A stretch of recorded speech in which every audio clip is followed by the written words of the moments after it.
Good day, YouTube, and welcome to another episode of the Albino Rhino Beer Review. Today we have an unboxing video for you from Half Hours on Earth again. My table is a little dirty, you can see this. Well, it's not dirty, it's disorganized. I have some sunglasses over there, opener, the 2-4 of Innocent Guns sitting here for BDU tonight. The cup I cleaned last night from those two reviews right there. There's the camera. But yeah, there's the computer we do BDU from. The headset. And there's the bottle brush that I cleaned said glass with, the bottle caps from those two beers, and here is the beer mail. So let's quickly get through this beer mail, shall we? You might notice my arm bleeding a little bit. I did have a bug bite that I popped because I'm an idiot, and just letting you know, you might see that on there, and that's what it is. It's a bug bite. What type of bug? I don't know. So first and foremost, we have Yalla Yalla, a tart farmhouse ale dry hopped with El Dorado. Now, I did the barrel-aged version of this last week, which was fucking fantastic. Now I have the non-barrel-aged version. Why it was released in reverse order, I don't know, but yeah.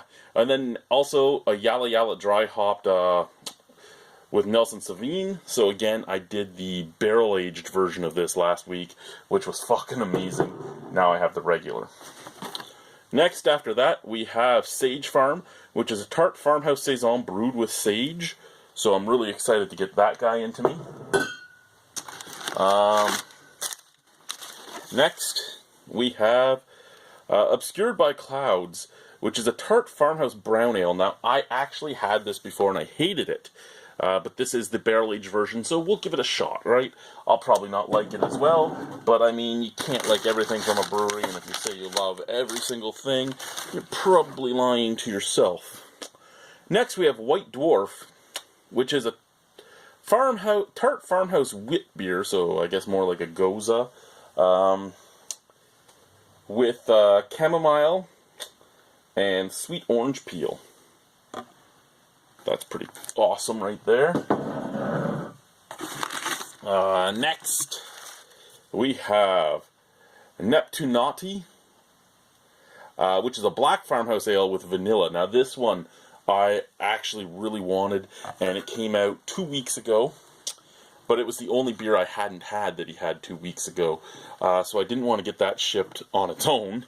So I was waiting, but by the time I ordered it, he was down to like 10 bottles, so I was worried I wasn't going to get it.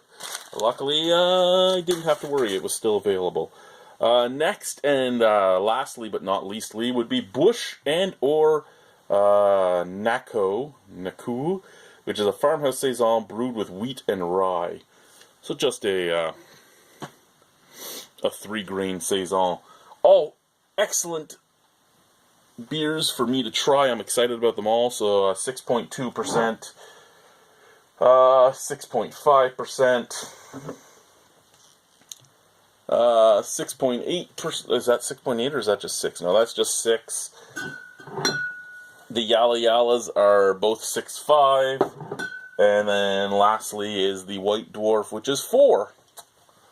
So I'm actually really intrigued to get into these. I do have some other beers left to review too. I have 10 days left to get 10 beers reviewed, and tonight is BDU, so none are going to get reviewed tonight. So hopefully I can get 3 or 4 done tomorrow. If I can find anyone to come and drink with me tomorrow, I'll get more than that done. But if I get 3 or 4 done tomorrow, my in-laws come for Christmas and Christmas Eve and Boxing Day, so I won't be drinking then. But they take the kids with them on the 27th, and the 28th and 29th are my days off, so I will hopefully hit 4,000 before 2017. The beer festival is now at 26 breweries. Hopefully I will get those last 4 breweries before 2017, and then I'll make up my posters, and if I can get more, we'll get more. There is a problem getting some breweries because of the week that the festival's falling on, which is the same weekend as the Canadian Brewing Awards. Luckily, that doesn't affect any of you. It just affects some breweries, especially smaller breweries that might want to go. Luckily, not every brewery actually wants to go. Like, some breweries are like, oh, everybody in the industry is going to be there. But some breweries don't care to go because they have to pay to put their beer into the awards. Some of them use it as a good as a good mingling system. And some breweries are taking their entire staff, which is where I'm coming into problems. Like Block 3 is taking the entire staff with them to this, so they don't have anybody to work the festival. It's an unfortunate thing. Especially because you have to book your festivals basically a full year in advance, and I try my damnedest not to ever do it on a day of anything else. And this wasn't actually advertised when I booked this. It came up a little while after. I also have to book my vacation time way ahead of time, so when I booked my vacation time, this still hadn't been announced. It's an unfortunate thing for me, but like I said, it doesn't really affect the people that are going to go to the festival. It just affects some of the breweries. And I mean, we still, right now, have 26 breweries. I still foresee us having 34, which is what we had last year. I'd like 38, but if I get 34, I'm fucking happy. And so should you guys. For 20 bucks, you get in to try 34 Ontario craft breweries. Who can argue with that, right? Thank you guys for watching. Have a wonderful evening. Au revoir. A bientôt. See you soon. Bye-bye.